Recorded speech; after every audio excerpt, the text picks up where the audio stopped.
Usaha harus sabar, ngotot, membangun brand harus telaten. Rebahan memang enak, tapi lebih enak mau kepingin apa tapi nggak perlu mikir. Begitulah pesan yang saya terima dari ibu 15 tahun yang lalu. Tepat di tahun 2008 saat saya memutuskan merintis usaha olahan ikan di tanah perantauan. Tinggal bersama suami di Yogyakarta, saya sempat mengabdikan diri sebagai pengajar di sebuah lembaga bimbingan belajar. Hingga musibah gempa yang melanda kota pelajar mengubah tempat saya bekerja.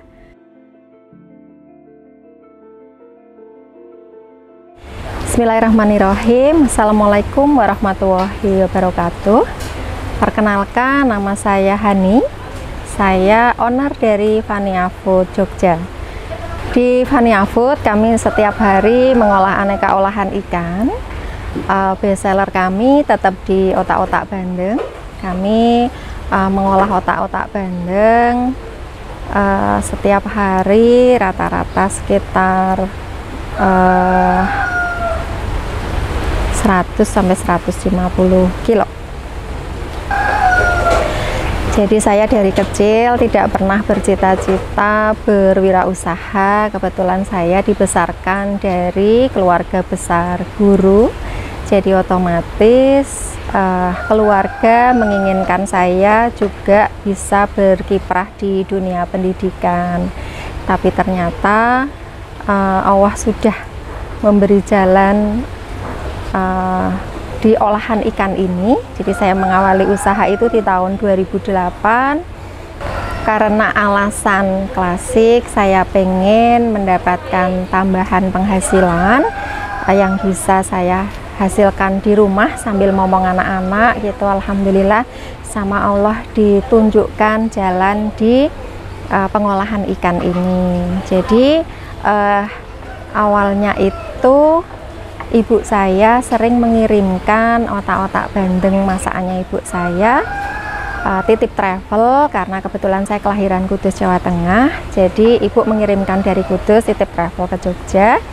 Nah, pada waktu itu di tahun 2008 produk otak-otak bandeng belum sefamiliar sekarang. Jadi saya bawa ke kantor untuk menu lauk makan siang teman-teman di kantor. Ternyata banyak yang suka.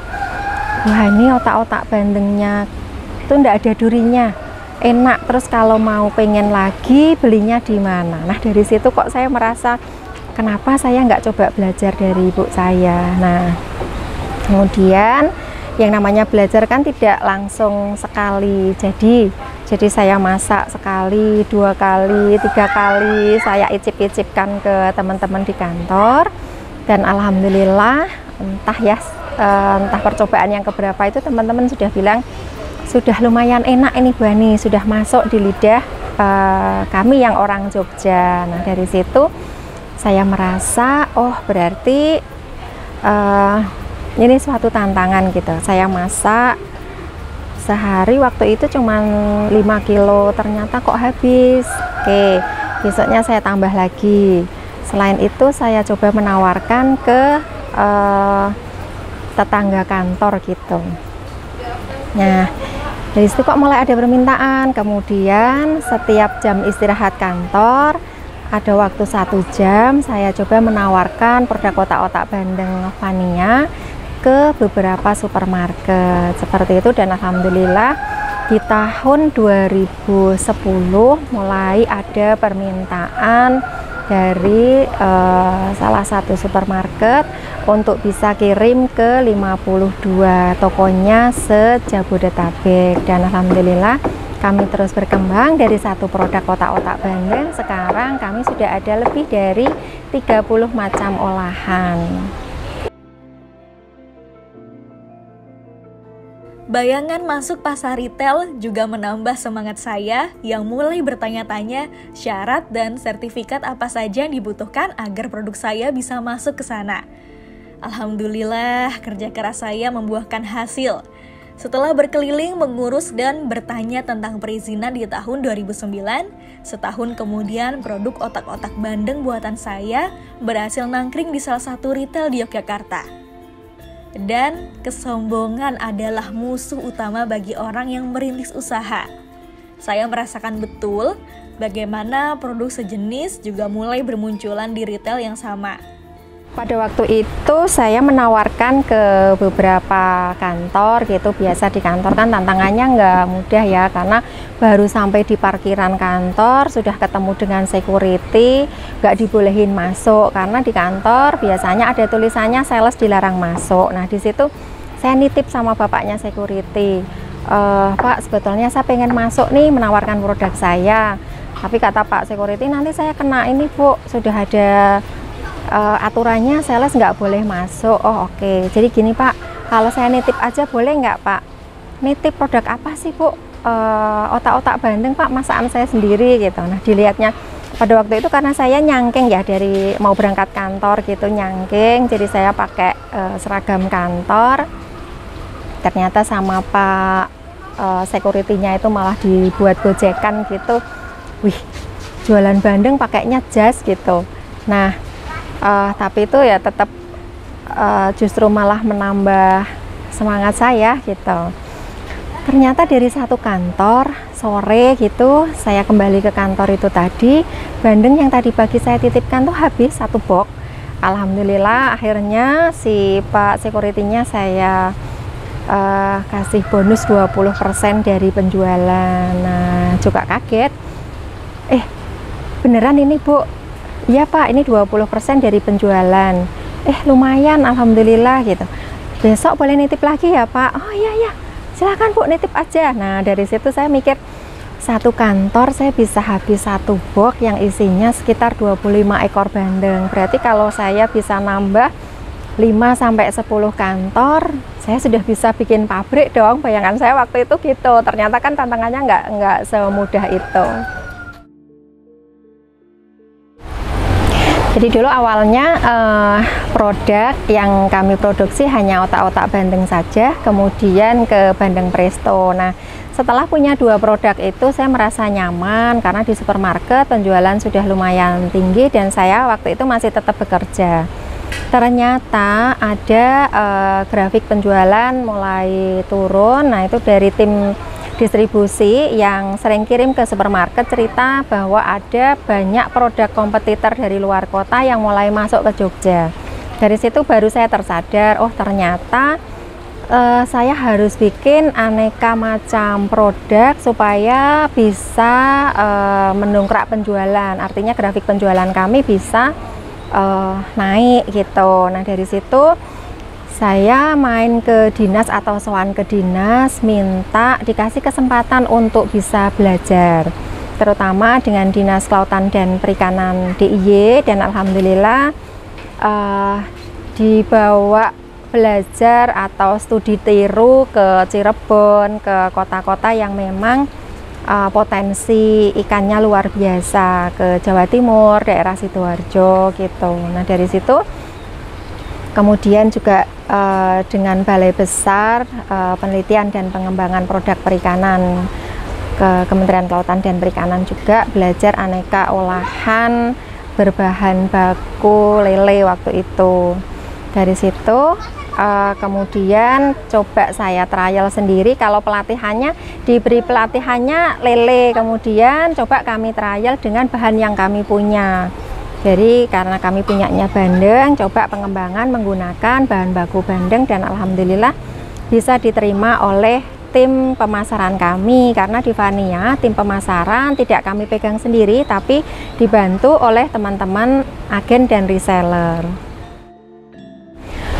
Saat awal-awal pandemi kami memang terdampak seperti teman-teman yang lain tentunya ya. Jadi sempat bingung juga karena jalan menuju atau jalan akses menuju ke dapur kami itu ditutup portal, otomatis suplai bahan baku tidak bisa sampai langsung ke dapur kami. Tapi sewaktu itu ada tawaran dari Dinas Kelautan dan Perikanan DIY, telepon gitu, Bu Hani gimana kabarnya selama pandemi. Saya sampaikan bahwa kami ada kesulitan Pak untuk suplai bahan bakunya karena mentok di portal depan Vania. Tapi terus ditawari dari Dinas Kelautan dan Perikanan, Bu kami ada program, jadi ada dibantu semacam stiker ya yang ditempelkan di armada pengirim ikan gitu. Tapi terus akhirnya kami komunikasi dengan Satgas Covid setempat dengan Pak RW, dan alhamdulillah akhirnya Pak RW bisa membantu walaupun portal di depan itu ditutup, tapi khusus untuk suplai ikan ke Vania itu dibolehkan masuk karena kan suplainya juga nggak lama, jadi cuman drop beberapa drum ikan itu, kemudian si tukang ikannya sudah pergi gitu, jadi karena sebentar jadi diizinkan. Nah, selama pandemi kemarin karena produk frozen sempat viral ya saat pandemi, jadi kami merubah model pemasaran yang selama ini kami hanya menunggu teman-teman agen itu datang atau konsumen itu datang ke toko kami. Tapi dengan merubah model pemasaran, kami ada delivery langsung ke pelanggan kami. Kemudian kami juga ada paket-paket isoman gitu. Alhamdulillah itu bisa mendongkrak penjualan kami, dan bahkan di 2021 omset kami bisa meningkat tajam dengan menggandeng teman-teman di Poklasar DIY. Jadi dulu sebelum pandemi kami hanya fokus jualan produk kami sendiri, jadi kami tidak menjualkan produknya teman-teman. Tapi setelah pandemi, teman-teman itu banyak yang curhat, Bu Hani, kok saya lihat storynya Bu Hani itu masih tetap bisa jualan nih, kok tempat saya tuh bener-bener klesek. Karena klesek tuh apa ya bahasanya, sudah nggak bisa gerak gitu, karena memang teman-teman di Jogja itu kan banyak yang pasarnya pasar wisata. Nah, sedangkan saat pandemi wisata Jogja ditutup, jadi untuk teman-teman yang titip produknya di toko oleh-oleh itu sama sekali nggak bisa jualan. Nah, dari situ saya coba datang ke beberapa teman-teman, saya beli produknya sedikit, kemudian di rumah saya foto, saya tawarkan ke teman-teman agen dan reseller kami, dan alhamdulillah itu bisa jalan, teman-teman bisa tetap produksi. Nah, di tahun 2021 ternyata karena kami dianggap mampu melalui masa pandemi, bisa menaikkan omset. Pada waktu itu diapresiasi oleh Bank Indonesia, kami mendapatkan penghargaan Karya Kreatif Indonesia 2021 karena kami dianggap mampu melalui masa pandemi. Kalau untuk tim di Vania sebetulnya kami belum banyak ya, tim inti hanya ber-16, tapi untuk tim yang tergabung dalam tim pemasaran kami yang kami kelola dalam satu WA Group ada sekitar 187 keagenan. Nah, kalau untuk kelas-kelas pelatihan, kami juga punya Vania Food Training Center. Di Vania Food Training Center kami juga menyelenggarakan kelas-kelas pelatihan berbekal dengan sertifikat ketetapan P2MKP dari Kementerian Kelautan dan Perikanan. Nah, untuk kelas-kelas pelatihan ada banyak paket yang kami sediakan, dari mulai usia PAUD itu bisa cooking class untuk pengenalan produk berbahan baku ikan, sampai dengan bapak dan ibu yang menjelang purna dalam kegiatan MPP, masa persiapan pensiun. Nah, ini biasanya kami bekerja sama dengan banyak IO. Perlahan saya mulai mengubah model pemasaran dan menjadikan pandemi sebagai peluang, seperti membuat paket bundling bagi masyarakat yang sedang isoman atau bagi mereka yang ingin menguatkan imun agar terhindar dari COVID-19. Dampaknya omset jadi meningkat, bahkan pegawai sampai lembur, dan saya sama sekali tak melakukan pengurangan. Apalagi di saat pandemi, saya juga menerima pesanan dari rumah sakit karena konsumsi ikan dijadikan asupan nutrisi penderita COVID. Jadi kalau cerita senengnya gitu banyak ya. Cerita susahnya juga banyak sebetulnya. Jadi dulu banget siapa sih yang kenal Fania gitu. Saya pengen punya agen di luar kota. Nah, cara mendapatkan agen di luar kota di tahun 2009 karena perkembangan sosial media juga belum seperti sekarang. Jadi pada waktu itu saya pengen punya agen di Semarang. Nah, jadi kami pasang iklan di harian lokal sana, Suara Merdeka seingat saya. Di situ saya pasang iklannya bukan iklan baris ya, tapi iklan kolom yang bisa kebaca orang gitu. Dibutuhkan keagenan olahan ikan sehat gratis tanpa modal. Nah, karena gratis tanpa modal, saya harapkan yang akan tertarik itu banyak. Dari respon telepon yang masuk, kemudian di hari Minggu saya datang ke Semarang karena 2009 saya masih kerja ya. Saya datang ke Semarang, saya kumpulkan teman-teman tadi yang tertarik itu. Saya cerita tentang keunggulan produk saya, kemudian produk-produk knowledge kami, kemudian pasar yang bisa ditembus. Kami bikin dalam CD-CD gitu. Nah, dari situ kami seleksi karena kan tanpa model ya.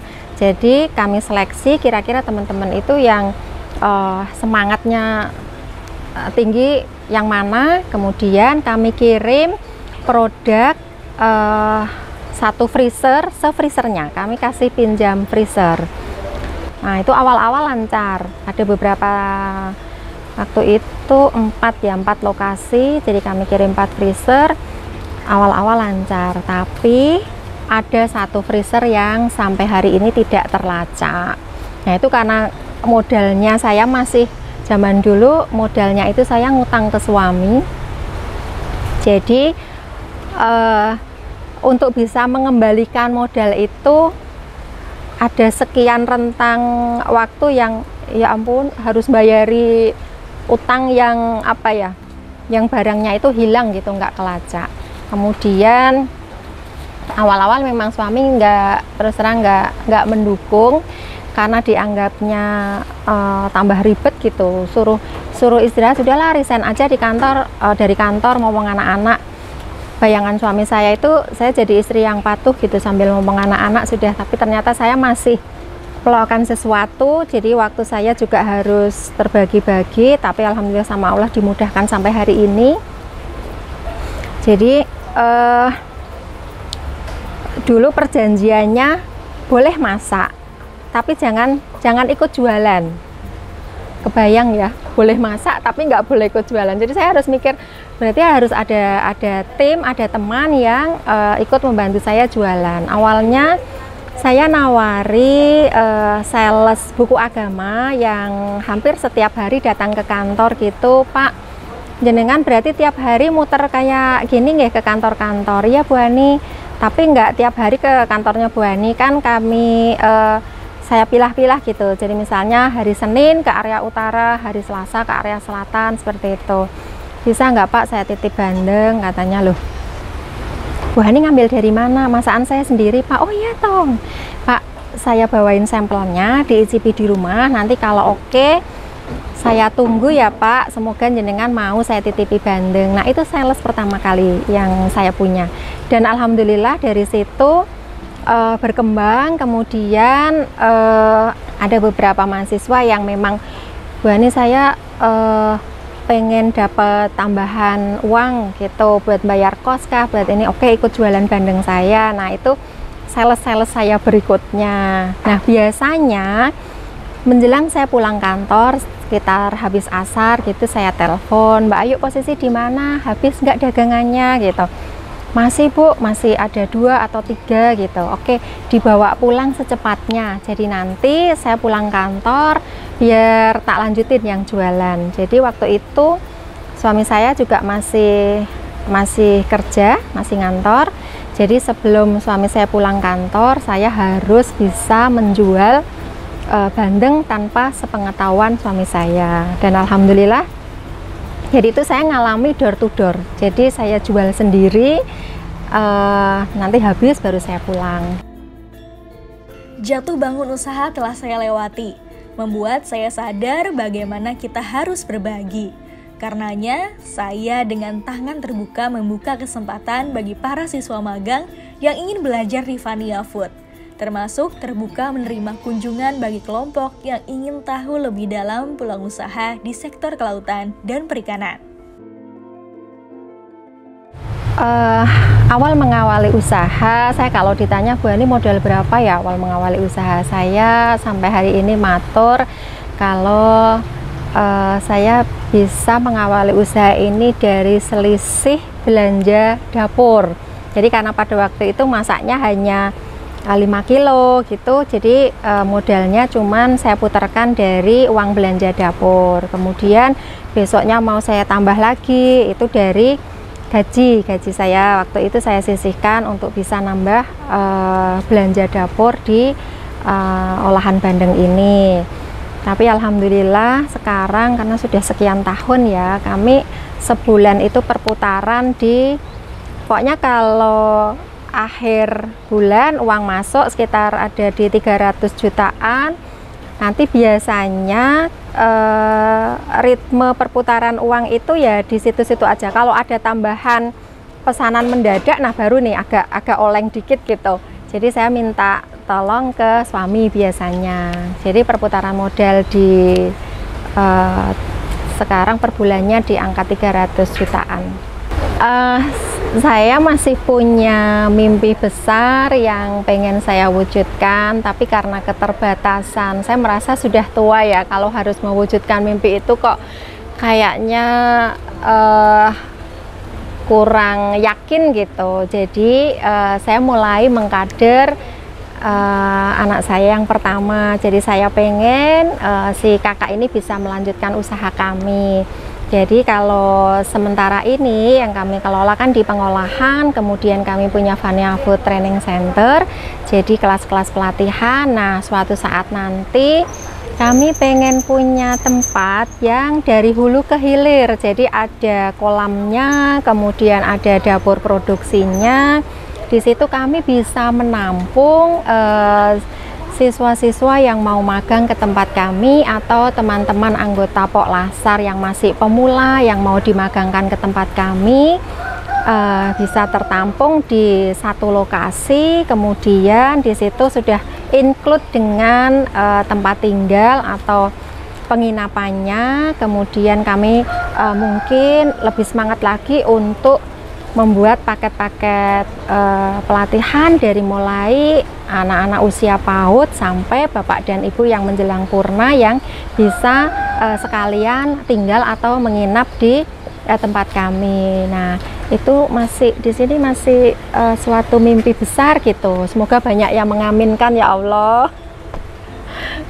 Kalau untuk izin edar pangan, alhamdulillah kami sudah punya sertifikat SKP, sertifikat kelayakan pengolahan atau GMP.